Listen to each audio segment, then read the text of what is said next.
जय जय रघुवीर समर्थ, जय जय रघुवीर समर्थ। शुका सारिके पूर्ण वैराग्य जाते, वशिष्ठा परिज्ञान योगेश्वरा से। कभी वाल्मीका सारिका मान्य ऐसा, नमस्कार माझा सद्गुरु रामदासा। जय जय रघुवीर समर्थ। आज शनिवार दिनांक 22 में। मित्रों, विषय शुरू करने के पूर्व आज हम थोड़ा नाश्ता करें। नाश्ता कहते ही नाश्ते के जो पदार्थ हैं वो सामने आ गए। क्या है? गरम गरम भजिया है, आलू पोहा है, आलू वंडा है, समोसा है, कचौड़ी है, उपमा है। ऐसे अनेक नाश्ते के पदार्थ सामने आ गए हैं तो अपना को मुंह ललचाने लगता है। ऐसे ही आज हम नाश्ते में समोसा ले रहे हैं। समोसा, तो समोसा के विषय में, ये समोसा जो इतना प्रिय है, लोकप्रिय है इतना, और सब लोग उसको चाहते हैं, तो उसका थोड़ा इतिहास हम आज समझ तो लें कि समोसा आया कहाँ से है। इसके बारे में थोड़ी सा हम जानकारी लेंगे। समोसा हम सभी का बहुत ही प्रिय पदार्थ है। सुबह सुबह नाश्ते में गरम गरम समोसा मिल जाए तो क्या बात है। घर में मेहमान आते हैं तो सभी की समोसा खाने की इच्छा होती है, फरमाइश होती है। गरम गरम समोसा जब कढ़ाई से निकलता है तो सभी का मन उसे खाने को ललचाता है। इतना लोकप्रिय समोसा। लेकिन यह समोसा कहाँ से आया, इसका क्या इतिहास है, थोड़ा जानने का प्रयत्न करेंगे। समोसा वास्तव में भारत का खाद्य पदार्थ नहीं है। यह ईरान से आया है। ईरान में इसे समसा या सेन बोमास कहते हैं। ईरान से समोसा भारत में आया और सभी का मनपसंद बन गया। दिल्ली में जब मुग़लों का राज्य था तब समोसा भारत आया। कहते हैं कि 13वीं शताब्दी के आसपास ईरान के रसोइयों ने समोसा प्रथम बनाया। उस समय के ग्रंथों में समसा नाम लिखा है। ईरान के इतिहासकार अबुल फजल ने 10वीं शताब्दी में समोसा के विषय में अपने पुस्तक में लिखा है। मतलब यह कि समोसा बहुत प्राचीन पदार्थ है। वर्ष 1945 में किसी रेसिपी में समोसा के बनाने की विधि लिखी हुई थी तथा साथ ही समोसा का चित्र भी दिया हुआ था। अरब के कवि इशाक इब्न इब्राहिम ने भी अपनी कविता में सेन बोमास का वर्णन किया है, यानी समोसा का वर्णन किया है। कजाकिस्तान में भी समोसा प्रसिद्ध है। वे इसे सोमसा कहते हैं तथा वे लोग समोसा में कुम्हड़ा और मांस मिलाते हैं। भारत में समोसा में आलू की सब्ज़ी भरी जाती है। भले ही सब्ज़ी बनाने की विधि हर प्रदेश में अलग अलग है। अरे हाँ, और यह आलू भी है ना, वो भारत का नहीं है। आलू की खोज स्पेन ने की थी। वैसे चिली और पेरू में आलू का उत्पादन सर्वाधिक है। कहते हैं पेरू में 7000 वर्ष पहले से आलू की खेती है। स्पेनिश लोगों ने आलू को यूरोप में लाया और 18वीं सदी के आसपास आलू भारत आया, ऐसा अंदाज है। तो नाश्ता हो गया, अब हम अपने विषय की ओर बढ़ेंगे। मित्रों, आज का मेरा जो विषय है, शास्त्रीय संगीत द्वारा स्वास्थ्य समस्या का समाधान। हमारे ऋतु में महत्वपूर्ण ऋतु यदि कोई है तो वह है वसंत ऋतु। वसंत को प्रेम की ऋतु कहते हैं। वसंत में सरस्वती की आराधना की जाती है, आह्वान किया जाता है। सरस्वती विद्या की देवी मानी जाती है, सुंदरता तथा प्रेम की देवी भी मानी जाती है। वसंत का संबंध प्रेम से है, यानी सरस्वती देवी की आराधना। सरस्वती के एक हाथ में स्फटिक की माला दूसरे हाथ में वेद तथा 2 हाथों से वह वीणा बजाती है। तात्पर्य है कि वह प्रेम के संगीत की देवी है। वह कमल पर विराजित होकर संसार को प्रेम का संदेश देती है। हमारे ग्रंथों में राधा कृष्ण शिव पार्वती की प्रेम कथाएं हैं जो कि समाज के लिए वसंत बहार जैसी है। राधा कौन है? राधा यानी प्रेम में पूर्ण समर्पण। भगवान कृष्ण के पास प्रेम की भाषा, लेकिन भगवान शिव के पास तपस्या की भाषा। सब ऋतुओं के अपने अपने रंग और अपना अपना राग है। बसंत प्रेम की ऋतु है, इसलिए मयूर अपनी प्रेयसियों को नाच कर रिझाते हैं।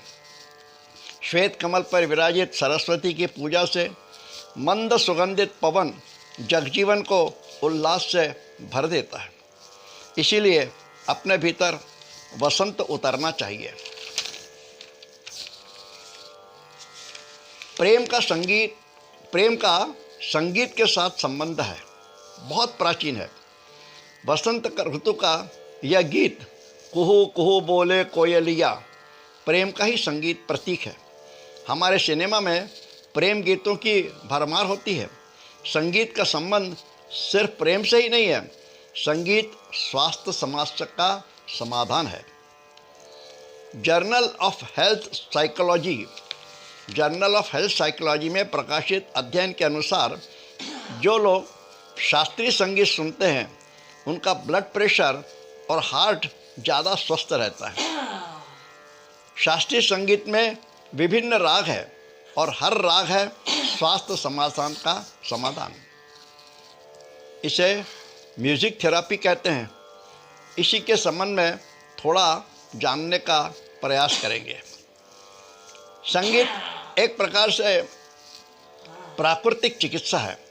आज के इस विज्ञान युग में संगीत का उपयोग कई पुरानी बीमारियों के लिए किया जाता है। हाई ब्लड प्रेशर के लिए राग बागेश्वरी, मालकंस, तोड़ी, पूरिया, अहिर, भैरव, जय जयंती रागों का उपयोग किया जाता है। आज मनुष्य हर प्रकार के तनाव से पीड़ित है। कहते हैं इसके लिए राग काफ़ी और दरबारी सहायक है। राग दरबारी को देर रात को सुना जाए तो तनाव कम करने में मदद मिलती है। दोपहर में राग भीमपलासी फायदेमंद है। पेट संबंधी रोग के लिए राग पूरिया धनश्री उपयोगी है। वसंत बहार गॉल स्टोन्स का इलाज करता है। राग पूरिया को शाम को सुनने से कोलाइटिस और एनीमिया का इलाज होता है। हृदय रोगों के लिए कल्याणी चारुकेशी फायदेमंद है। डायबिटीज यानी शुगर के लिए राग बागेश्वरी अत्यंत उपयोगी है। राग जय जयंती भी अच्छा है।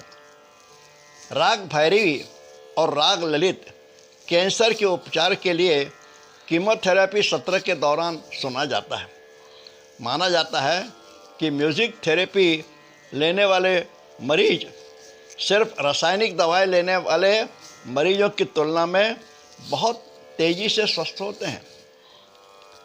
अभी 2-3 साल पहले की खबर है, कोलकाता की खबर। कोलकाता के SSKM अस्पताल में एक रुग्ण महिला भर्ती थी, बीमार, और वो कई दिनों से कोमा में थी। और कहते हैं कि वह म्यूजिक थेरेपी के जरिए कोमा से बाहर आई। रोगी के जो डॉक्टर थे संदीप कुमार नाम के, इन्होंने हिंदुस्तानी शास्त्रीय संगीत की प्रसिद्ध वायलिन वादक डॉक्टर N. राजम को आमंत्रित किया, उनको प्रार्थना की, विनंती की और राग दरबारी कनाडा को दिन में 3 बार सुनाने की सलाह दी। और आश्चर्य, संगीत सुनकर रोगी कोमा से बाहर आ गया। पद्म पुरस्कार से सम्मानित डॉक्टर N. राजम ने कहा, आश्चर्य है, मैंने बहुत पैसा कमाया, कई अवार्ड प्राप्त किए, लेकिन कभी सोचा नहीं था कि मेरा वायलिन बजाना किसी की ज़िंदगी दे सकता है। मैं अपनी भावनाएं शब्दों में नहीं व्यक्त कर सकती।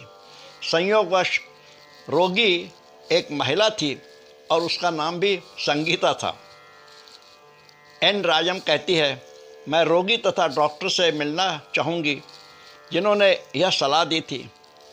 डॉक्टर संजीव कुमार भी स्वयं एक वायलिन वादक हैं।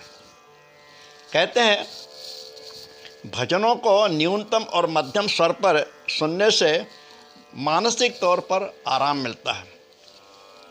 मानसिक तौर पर आराम मिलता है।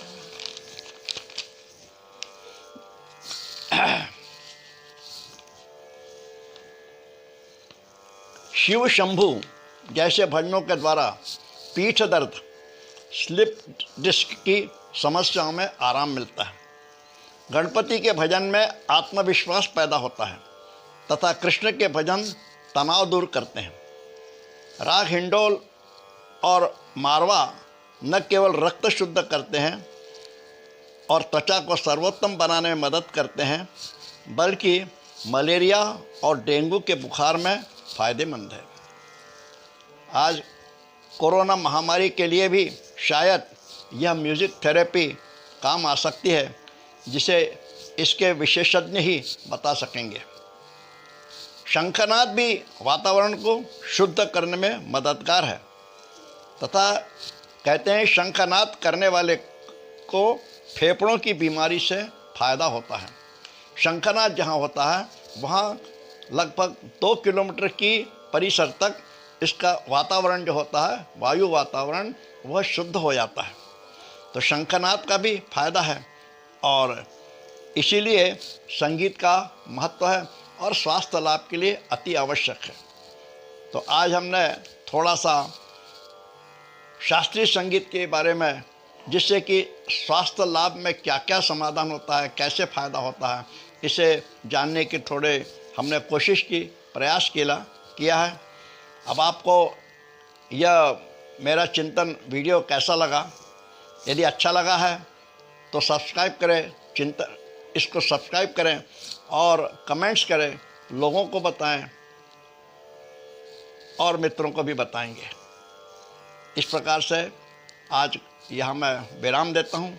आप सबको धन्यवाद देता हूँ। जय जय रघुवीर समर्थ, जय जय रघुवीर समर्थ जी।